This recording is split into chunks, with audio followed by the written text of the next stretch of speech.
You are scrolling through photos of your last vacation.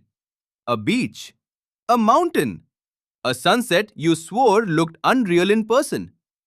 You feel something when you look at them. A small ache. A kind of longing for a moment that already passed.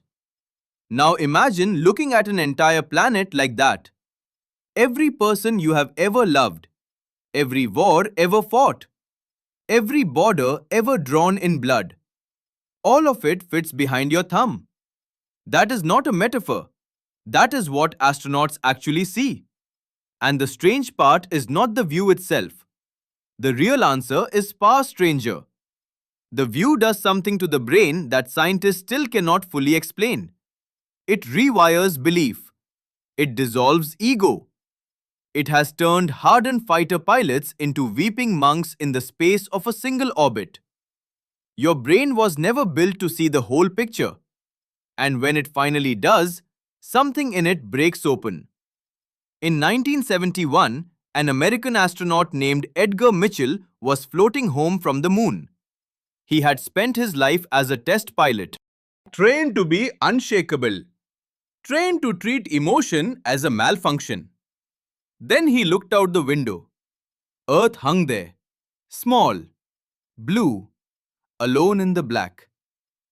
Mitchell later said he felt an overwhelming sense that everything in the universe was connected, that the molecules in his body and the molecules in the spacecraft and the molecules in every person he had ever known were in some literal sense the same substance.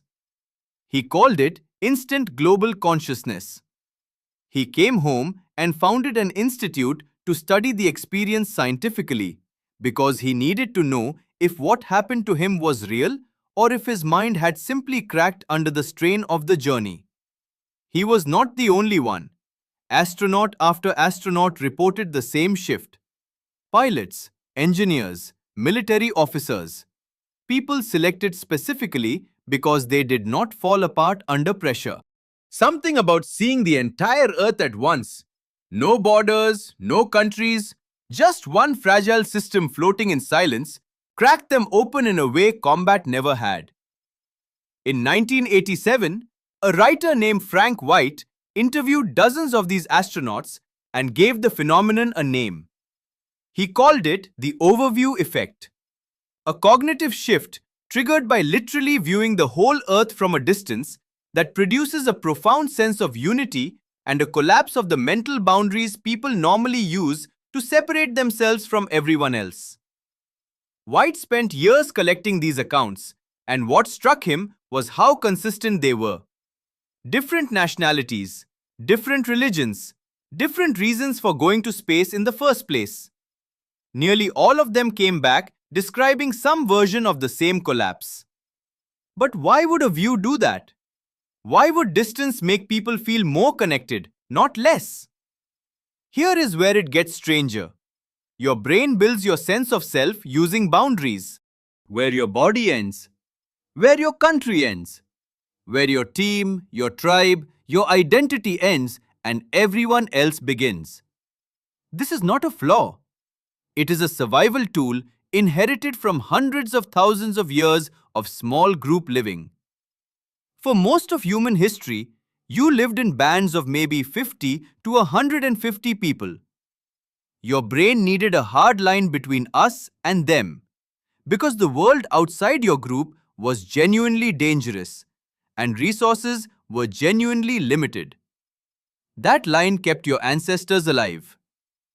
The anthropologist Robin Dunbar spent years studying exactly how large these ancestral groups could grow before they became unmanageable, and his research kept landing on roughly the same number.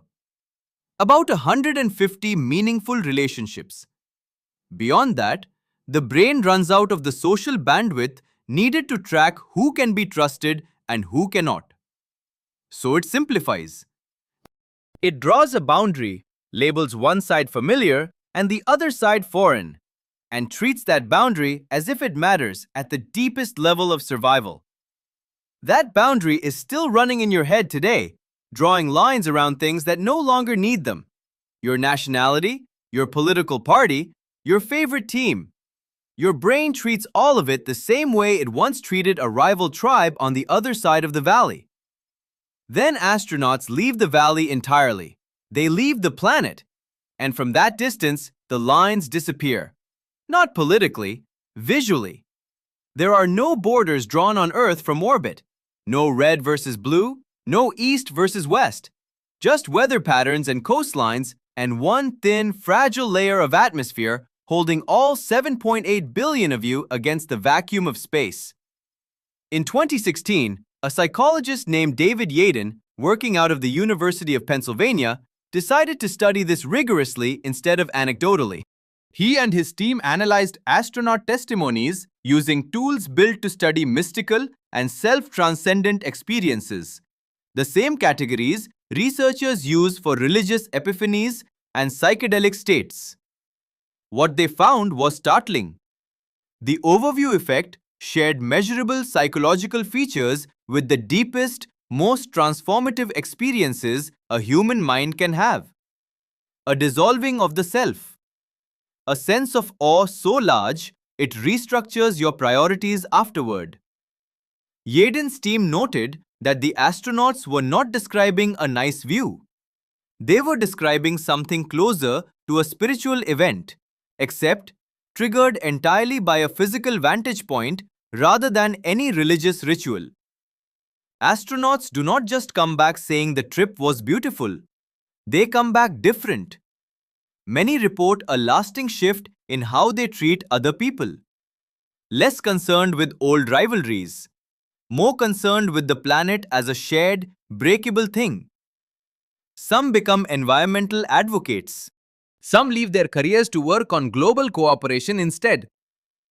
The effect did not fade in a week.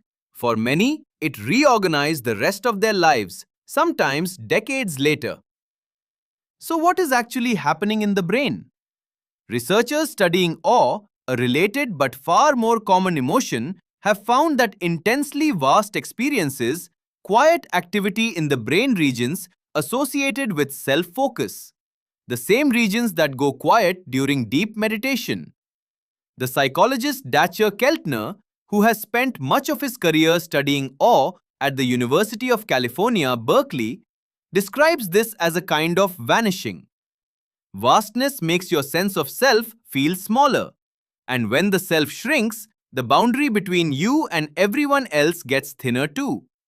That is the trick. Seeing something enormous does not just impress you.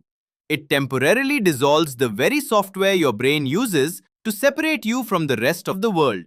Some astronauts described a second, quieter layer to the experience, one that took longer to notice. It was not just unity, it was fragility. From that distance, Earth's atmosphere looks impossibly thin, a faint blue line wrapped around the planet like a soap bubble skin. Several astronauts have said that this was the moment the trip stopped being about wonder and became about worry.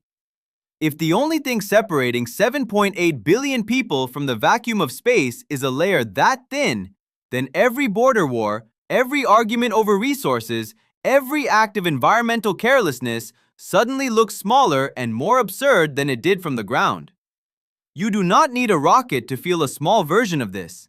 Have you ever stood at the edge of a canyon and gone quiet? Have you ever looked up at a clear night sky, far from city lights, and suddenly felt your daily worries shrink to nothing? That is the same mechanism at a much smaller dose. Keltner's research has repeatedly found that awe is one of the few emotions reliably shown to make people more generous, more cooperative, and less selfish, even just minutes after experiencing it. In one of his studies, people who spent even a short moment gazing up at towering trees later behaved more helpfully toward a stranger than people who had not. Your ancestors felt something like it too, staring up at the same stars with no scientific explanation for what they were seeing, only the instinct that they were small and the universe was not. Long before anyone could name the feeling, it was already reshaping behavior, quietly nudging small groups of humans toward cooperation instead of pure self-interest.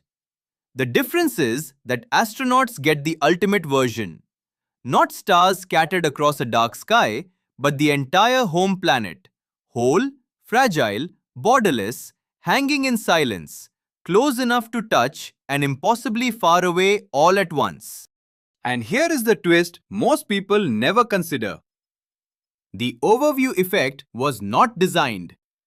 No one built it into the mission plan. It was never the goal of the space race, never mentioned in a training manual. Engineers were solving for thrust, oxygen, and re-entry angles. They were not trying to engineer a spiritual experience. It emerged completely by accident, a side effect of orbital mechanics, a psychological reflex triggered simply by putting a human body far enough away to see the whole truth at once. Which raises an uncomfortable question. What else are you too close to right now to see clearly? Your argument with a friend feels enormous while you are inside it. Your country's divisions feel permanent while you are living through them.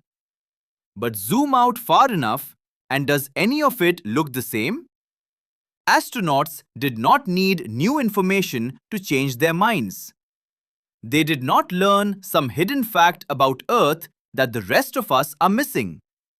They needed distance. The facts about the planet did not change when they left it. Only the frame did. You are still down here, of course, walking around inside your own version of the argument, the deadline, the group chat, the news cycle.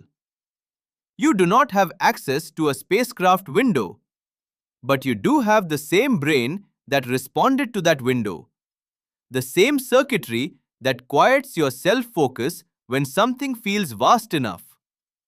That is why people cry at the ocean. That is why a mountain range can silence an argument mid-sentence. That is why, for a few seconds under a truly dark sky, your problems can feel almost embarrassingly small. You are not broken for needing distance to see clearly. Your brain was built for a world of 50 people and a single valley. It was never built for a planet of billions, let alone the frame required to see that planet whole. The wonder is not that it takes something as extreme as leaving Earth to dissolve those borders. The wonder is that you do not need to leave at all. A short walk somewhere vast, a night sky away from streetlights, even a photograph if you let yourself actually look at it instead of scrolling past. Each one is a smaller dose of the same medicine that rewired the minds of astronauts 250,000 miles from home. You will probably never see Earth the way Edgar Mitchell saw it. Most people will not. But you carry the exact same nervous system that responded to that view, tuned by the same evolutionary history, waiting for the same trigger. It does not require a launch pad. It only requires something large enough and quiet enough to make you stop insisting that your version of things is the only one that matters. Maybe that is the real reason the feeling never fully goes away once you have felt it, even in its smallest form. It is not new information arriving in your mind. It is old information, buried under millions of years of tribal instinct, finally getting a chance to surface. The unity was always there, underneath the borders. It just needed distance to be seen. You were scrolling through your photos, feeling that small ache. That was not nostalgia. That was your brain for one moment trying to zoom out, trying to hold something larger than itself and, just for a second, succeeding.